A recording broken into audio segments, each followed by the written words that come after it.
Of course, I've put time in this book, I've strained my liver. You'll see how much if you watch this video to the end for your entertainment. So please leave a like on this video and maybe subscribe if you like it. So let's get going. Hello and good morning. It's the next day, it's Sunday today. It's too early for salt, so I'm having my coffee and I've read a few more chapters. I finished part 2 of this book, so I'm around 200 pages. So what happens? Drake returns to his base from Horizon and he is meeting with Anya, and he is informed that his superior officer is looking for him, and he is mad because Drake turned off his mobile phone.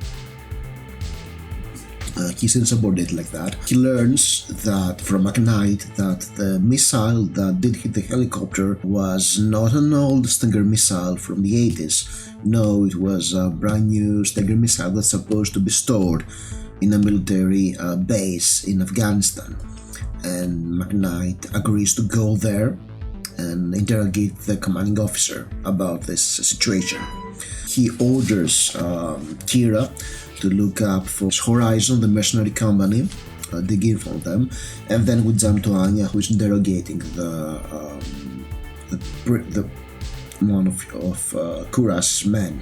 Remember when I told you that she'll uncover the location of the prisoner? She doesn't. She asks the man for the code to turn on his encrypted phone, but he gives her a self-destruct code instead, so she kills him brutally with a hammer to the head, then burns the van. So I guess we won't learn where the prisoner is by the end of part 2? No, we will. It was just a minor twist, just, to not make the book 100% predictable. Let's get into 99%, because at the same time Drake, he cannot sleep, even though he's ordered his people to do so.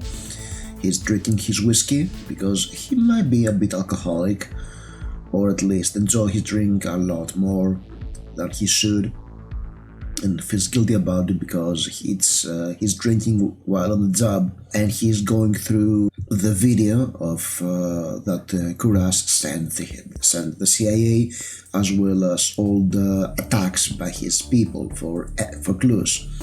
Kira comes in and talks to him about what she uncovered for Horizon, that it's more like a private army that hires people who used to be special forces, and some of those people are choice candidates, like a South African guy that they met on the crash site, who was a war criminal back in South Africa, as well as Carpenter. He was in Vietnam in a unit that was infamous of brutality.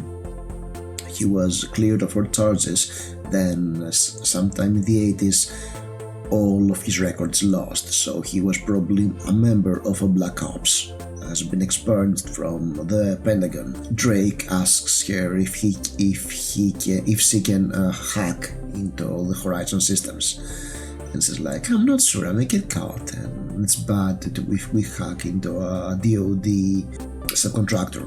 She probably will, but this will happen much later in the book, alright? And then as she leaves, Drake is still watching the video, and he notices something strange. He notices that the prisoner, Mitchell, is blinking weirdly. So he focuses on it, and he realizes that he's blinking a Morse code. And we'll never learn what this Morse code is because the chapter ends. So we're ready to jump into part 3 of this book. Excuse me for not having the bottle of liquor with me, but I won't drink before lunch, alright? So yeah, I mean, the shot count is probably 0 by now of all the alcohol has left my body. Let's have some coffee. Chapter 20, and here Drake reveals to his team that the message on that Mitchell was sending them was House 4, meaning that Anwar Kuras Karus, what's his name? God damn it! You can understand that I'm very bad at names. Kuras. That Kuras has stashed the kidnapped CIA agent into one of the safe houses he has organized throughout Afghanistan. Because not only does he like to watch, but he also likes to show off. So that's one kinky terrorist. And him and Kiger go out and organize a assault team to storm the house and rescue the prisoner, while Kara is trying to hack in the horizon, and Drake doesn't tell that to Kiger because he's not supposed to know. He is very secretive. He also hasn't told his team that he met Anya, so yeah, he is a very secretive guy. Then on chapter 21, we see Kuras again, and he is seeing that his men are killed by Anya, and he's pissed off, and then he receives a phone call, and someone who is his superior, so the plot thickens, like we didn't know already. It was written on the wall, all the evidence were there, but alright, it's good to verify it. I mean, if you're an attentive reader or you didn't notice, it's probably a good twist, I guess. Cites him for not killing Mitchell because they learned about the message he sent on to the CIA and they're pissed off. They hired him to kill Mitchell, not play this game, and yeah, there's clearly some tension here. Then we jump into McKnight, and she's visiting the base from where the Stinger was stolen, and yeah, about the characters, really. McKnight goes there, and she's greeted by a short and stocky Marine who's like a bodybuilder, like almost every other man they meet on Afghanistan, because apparently people there are too busy pumping iron in gyms and taking steroids instead of fighting the Taliban, I guess. Everybody's a bodybuilder. Except for the commanding officer, who is clearly fat, and yeah, if you are an incompetent military officer, a bureaucrat, you're fat also. And that's kind of, that's what really really holds this book back. It's so formulaic, especially in the character design, the character department. The characters are just archetypes, not characters, and it feels very off. So he takes, this officer takes McKnight into his office, and before she even manages to introduce herself, says, "You hear about the Stingers, right? You're the second agent that comes." And that's a cliffhanger. Yes, that's something that this book does exceedingly well. It's got a good pace.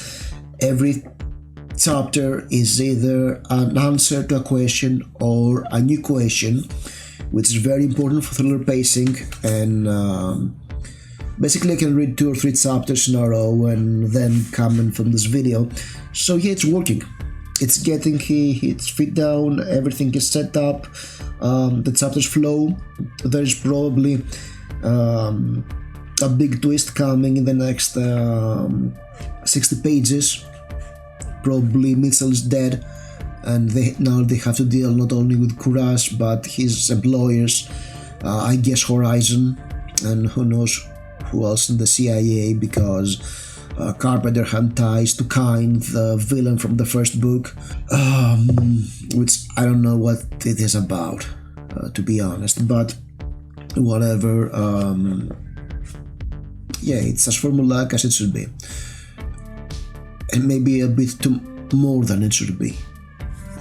But yeah, I mean, alright, I've mentioned other author-tubers and how they are racked on calls or something for their writing, but Will Jordan was not a YouTuber back then.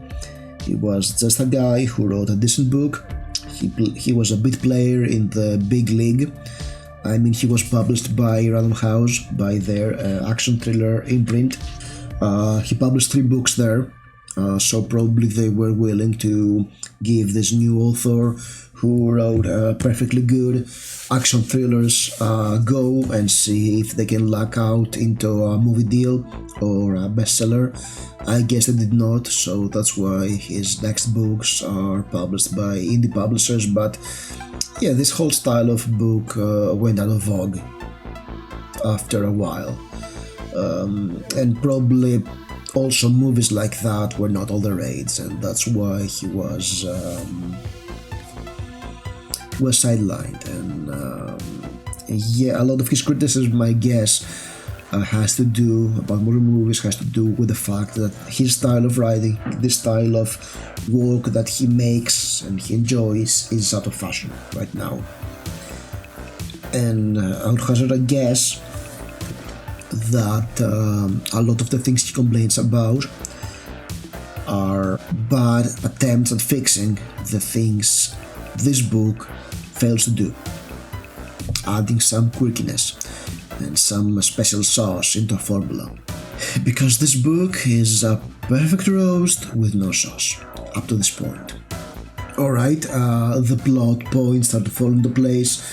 Remember when McKnight learned that another agent asked about the missing Stinger? Turns out it was Mitchell, and it was Mitchell who went to the base by helicopter, and while the helicopter was returning, it was shot down.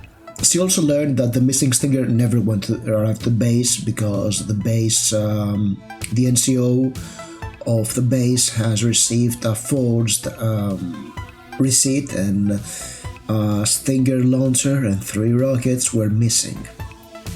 So it was an inside job. And I guess she's supposed to stay there and look up and try to find who was in the convoy. My guess is Horizon, because of course it is. While reading, I'm glued. If I leave the book down and have to make one of these videos, then I'll lose interest in reopening it, because it's so very predictable up to this point. And yeah, also Drake is driving towards the safe house, which is in Kabul, to storm it and save Mitchell, I guess. So yeah, that's it. Let's see where this all goes. Alright, two more chapters in. Drake storms Safe House 4, and it's empty. And then we get to Frost, and she's probing Horizon, and Horizon is pretty robust. The security is quite robust. And at this point, an analyst from Crawford's team barges into her office and tells her that the terrorists are broadcasting another message with Mitchell. Frost tries to hack and find out where this broadcast is coming from. She runs a hacking tool, and the CIA analyst asked her, "Is this legal? I mean, you're in the CIA." I do believe that the CIA agents in this book are fairly naive. They don't know that Stingers are part of the Taliban arsenal. They don't know that they do illegal shit because the law doesn't apply to them. I mean, whatever. And Frost manages to slip a Trojan into the terrorists' systems. So let's see where this goes. She turned her attention back to the program and frowned when it said abrupt ceased. Sit. What, did it fail? Frost shook her head, already reaching for her cell phone. Far from it. I think we've just found them.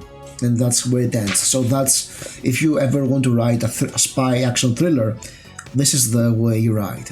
You end every chapter in a very, very cryptic sentence, and a well-trained reader like myself will just go forth to read it. The very next chapter should have nothing to do with that cryptic sentence. So I guess chapter 25 is Anya or Kuras. I was wrong about chapter 25. It's Drake. He's pondering what the message was because he was clearly not in the house. But before he's able to piece the message together, I guess that at some point later on he returns to the house and there's something hidden here, like Mitchell's research. However, he receives a phone call by Frost. I have forgotten to tell you something very important, now I realize. In his first message, Kuras has asked the CIA to release some prisoners within 3 days or Mitchell dies. In his second broadcast, he closes the deadline down to half an hour. By this point, Frost calls Drake and tells him he is in a factory outside Kabul that is 35 miles away, and you have 28 minutes to get there to save Mitchell. So that's a ticking clock element, another important element in Thriller, and actually makes it a bit exciting to see, will they kill Mitchell or will they save Mitchell, and how it will all tie to Horizon. Let's read some more and see. Alright, the twist was quite good. It came at page 240. Drake and his team, they do they do find the base of operations for Kuras, and as they do that, he goes live again and executes the prisoner. However, it's not exactly said, but it's strongly implied that Mitchell has been dead for days, because there's decay in the room, and it's clearly that he was executed right after the previous video was filmed, and we know that Kuras was just jerking the CIA around because he was ordered to execute this man and the rest. He was just playing games with them to lure in Ryan Drake and take his vengeance. And also, I mean, we're halfway through the book and only 3 or 4 shots were fired. I'm kind of disappointed. Yes, there was Anya kicking in the ass and killing the 2 Afghanis, but that's an action thriller. Where's the action? There is this very long part when they're trying to storm the factory, and there is all this tension building, and it's a dud. So yeah, I'm a bit disappointed at that. Where's the firefights? Where's the firefights, Will? Alright, we're in page 246, chapter 27, the aftermath of the boat, the rescue operation, and also in the midpoint, meaning in the middle of the book, and this is where it will shift gear. According to Save the Cat, Saves the Cat writes a novel, or Saves the Cat, the screenwriting book. This book follows each and every step in this book. We have the fun and games stuff with the Afghani adventure, and now we reach the place where everything shifts, and it's not a rescue mission anymore. It's about finding out where Kuras is and who has given him the missiles.